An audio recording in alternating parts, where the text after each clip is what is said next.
Eve was born super healthy, very vibrant, very fun, outgoing, really sweet little girl, and we had no idea. For her 6th birthday, decided she wanted to cut her hair and donate it to a little girl that needed it.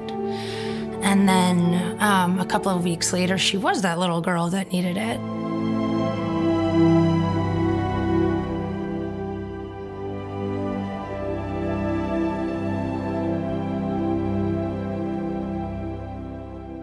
She was having headaches and throwing up. We ran to the school and scooped her up, and we just got in a cab. And on the way to the ER, she was having seizures, and it was the first time I'd seen that. And I remember carrying her out of the cab to the front entrance of the ER, and she was vomiting, and her eyes were in the back of her head, and it was dead weight, so I was trying to carry her. And it was this one nurse ahead of me that I said, I know I shouldn't ask you this. Do you think it's bad? And she turned around and looked me right in the eye and she said, yes. I remember when she came back into the room, she looked at me and she goes, I need you to come outside. So, after that, I just remember it being very surreal.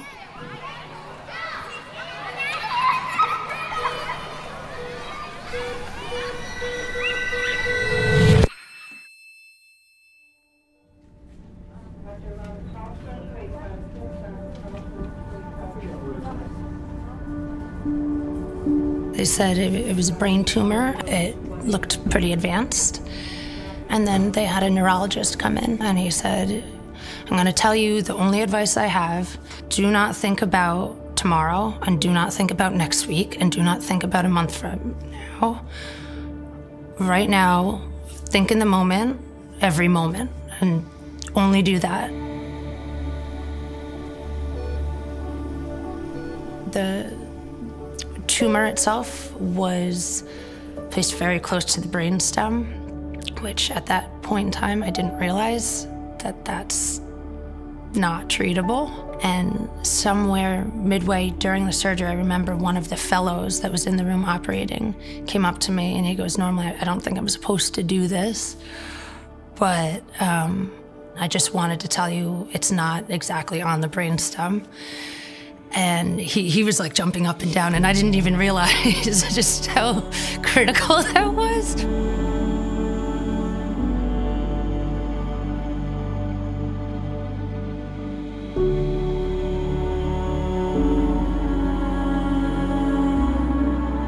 We practically lived at Memorial Sloan, and there's about 25 families that I feel we were very close with and intimate. I can only think of one other little girl that's still with us today.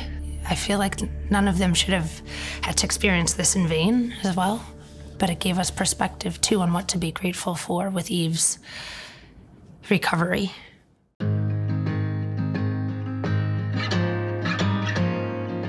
We heard about the Marty Lyons Foundation. In passing, a mother at Memorial Sloan mentioned that there was actually an organization out there that granted second wishes, and I nearly did a double take because A, I had never heard of that, and B, couldn't believe that there's an organization that kind of still lent support even after active treatment for a cancer child. Eve is the sweetest soul I've ever met. She is so kind-hearted, and she talks so frequently and with such passion about animals and preserving their habitats, and how sad she is to know that there are animals that are mistreated. And when she talks about it, she genuinely has like tears in her eyes. When you're little, you don't really think about like what zoos and places like that really do to these creatures. Separating families, putting them in small cages, not to mention being usually unnurtured, things like that. When she heard about a wish, she thought about, well, wait a minute, could I go out somewhere and see these animals? She identified a couple places in California, one of them being lions, tigers, and bears, nurtured by nature and I think wild wonders. We've reached out to them. They were so excited to have Eve there. So we scheduled a wish trip for 1 week to San Diego for Eve to get the behind the scenes experience with her mom and her brother Finian.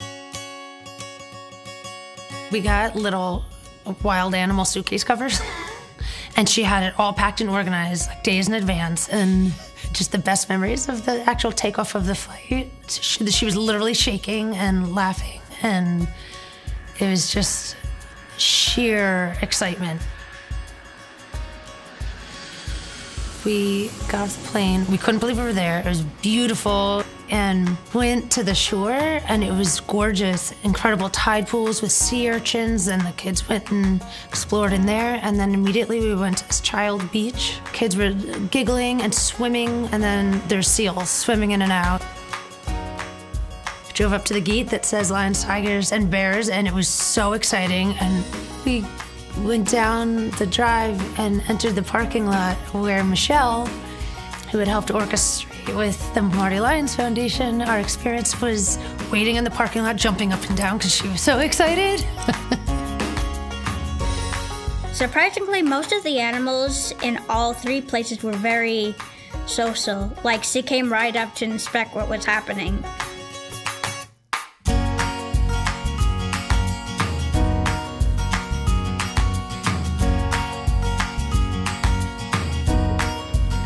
We went to Wild Wonders, and that was unbelievable.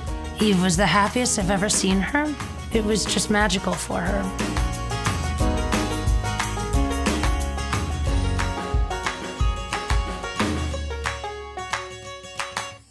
One of the things that I am most taken by with the Marty Lyons Foundation is how in even our earliest communications, they were so invested in every detail of who Eve was. And they really went out of the way in so many ways to make the experience just sweet and magical and meaningful.